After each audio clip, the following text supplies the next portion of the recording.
ছাত্রলীগ, যুবলীগ আর স্বৈরাচার আওয়ামী লীগ সরকারের লেলিয়ে দেয়া আইনশৃঙ্খলা বাহিনীর নৃশংসতায় গত বছর জুলাইয়ে যখন ছাত্র আন্দোলনের স্ফুলিঙ্গ দৃশ্যত নিভু নিভু, ঠিক তখনই ত্রাতা হয়ে সে আন্দোলনের হাল ধরে বেসরকারি বিশ্ববিদ্যালয়, স্কুল, কলেজ ও মাদ্রাসার শিক্ষার্থীরা। তাদের ঐক্যবদ্ধ প্রচেষ্টা আর হার না মানা মনোভাবের ফলাফল গণঅভ্যুত্থান পরবর্তী ফ্যাসিস্ট মুক্ত বাংলাদেশ। 18 জুলাই 2024 এদিনেই সর্বোচ্চ প্রাণহানির ঘটনা ঘটে দেশ জুড়ে। ভয়াল সেদিনের কথা কিছুটা তুলে ধরছেন নাজিবুর রহমান।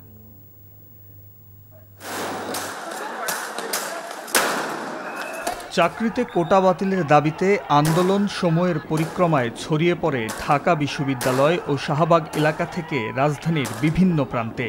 দীর্ঘ জুলাই জুড়ে আন্দোলনের গতিপথ পাল্টায় ক্ষণে ক্ষণে।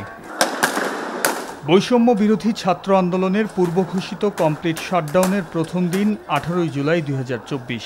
সকাল থেকেই সংঘর্ষ ছড়ায় ঢাকার প্রতিটি প্রান্তে। দুপুরের আগে আগুনে পুড়ে ছাই রাষ্ট্রীয় সম্প্রচার মাধ্যম বিটিভি। সেদিন রামপুরা থেকে বাড্ডা প্রায় 4 কিলোমিটার সড়ক হয়ে ওঠে রণক্ষেত্র। ক্ষোভ আর বিক্ষোভের লেলিহান শিখা জ্বলে ওঠে। ঢাকা বিশ্ববিদ্যালয়ের আবাসিক হলগুলো বন্ধ করার পর আন্দোলন চালিয়ে নেওয়ার রসদ যোগায় বেসরকারি বিশ্ববিদ্যালয়ের শিক্ষার্থীরা। মারণাস্ত্রের সামনে বীরের বেশে হাজির হন কয়েক হাজার শিক্ষার্থী। স্বৈরাচারের গুলিতে প্রাণ হারান কমপক্ষে 36 জন আর আহত হন অগণিত।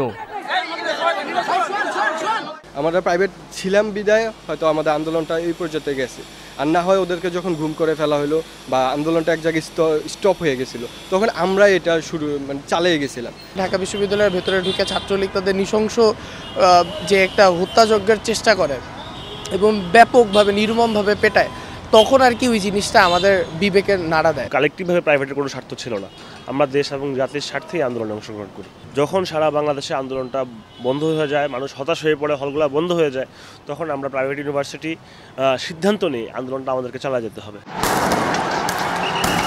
রামপুরা এলাকা ছাড়াও সেদিন মাঠে নামে অনেক সরকারি বেসরকারি স্কুল কলেজের শিক্ষার্থীরাও। সায়েন্স ল্যাব, মিরপুর, উত্তরা সহ গুরুত্বপূর্ণ সব সড়কে অবস্থান নেন নানা বয়সী তরুণ। শুধু বেসরকারি বিশ্ববিদ্যালয় কিংবা স্কুল কলেজের শিক্ষার্থীরা নয়, আন্দোলনের মোড় ঘুরিয়ে দেয় বিভিন্ন মাদ্রাসার অকুতোভয় ছাত্ররা। নির্দিষ্ট করে বললে ঢাকার প্রবেশ মুখগুলোতে গুরুত্বপূর্ণ অবদান ছিল তাদের।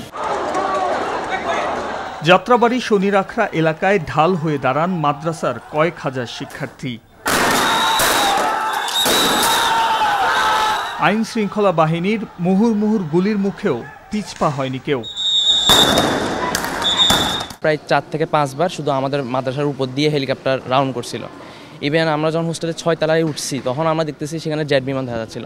মোটামুটি খুব বড় একটা আতঙ্ক ছিল। আমাদেরকে এই বেদনা অনেকবার বিধরিত করেছে যে আমাদের ছাত্র ভাইয়েরা তাদের জীবনকে উৎসর্গ করে দিচ্ছে। স্বৈরাচার বাহিনীর রক্তচক্ষু উপেক্ষা করেই শহীদ আবু সাঈদ আর মুগ্ধর মতো বেশ কিছু হত্যাকাণ্ডের ছবি সম্প্রচার করে গণমাধ্যমগুলো। দায়িত্ব পালনের সময় প্রাণ হারান 6 জন।